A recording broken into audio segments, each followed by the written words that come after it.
Assalamualaikum warahmatullahi wabarakatuh. Perkenalkan, nama saya Fadilah Islami. Saya berasal dari kelas 2C HKI Fakultas Syariah IAIN Pontianak. Nah, teman-teman sekalian, apa kabarnya nih? Baik, alhamdulillah.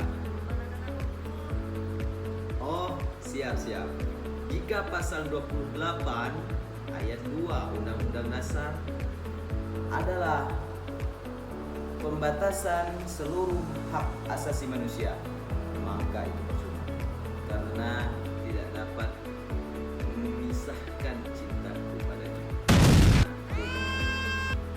Baiklah, kali ini saya akan membahas tentang hukum mata kuliah hukum perdata.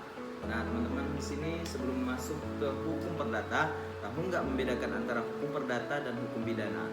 Nah, saya ingin menjelaskan sedikit tentang apa yang saya ketahui tentang hukum perdata dan hukum pidana. Nah, hukum perdata adalah hukum yang privat yang mengatur antara orang perorangan gitu.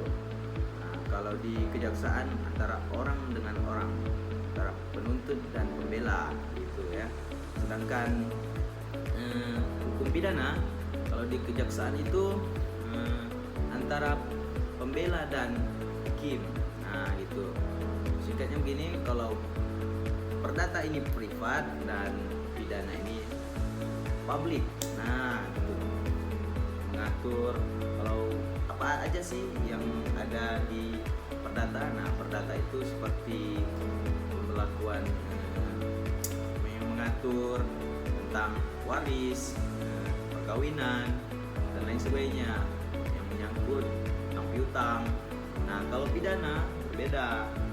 Pidana ini yang menyangkut paut seluruh negara Indonesia, seperti dilarang mencuri, dilarang membunuh, dilarang memperkosa anak orang.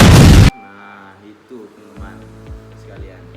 Nah, dan kali ini saya akan membahas tentang sejarah pemberlakuan hukum perdata di Indonesia melalui beberapa era. Nah, yang pertama seperti kita ketahui tentang negara Indonesia ini tidak terlepas dari jajahan bekas Belanda. Nah, di sini bisa teman-teman lihat. Nah, ini pada zaman Belanda. Nah, itu teman. Dan yang kedua pada era zaman Jepang. Nah, ini teman-teman sekalian.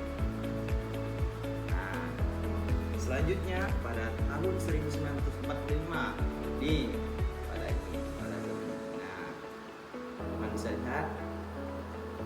Dan selanjutnya ini teman, saya sendiri teman-teman. Nah, selanjutnya ya teman bisa lihat. Kalau dijelaskan secara omongan akan lama teman-teman, maka saya pakai teks saja teman-teman. Nah, selanjutnya, nah, jika ingin melihat di jeda videonya teman-teman.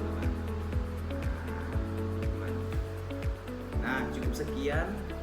Terima kasih atas segala perhatian. Mohon maaf apabila terdapat kesalahan, karena saya membuat video ini adalah tidak lain dan tidak bukan hanya ingin mengekspresikan tentang kreativitas saya.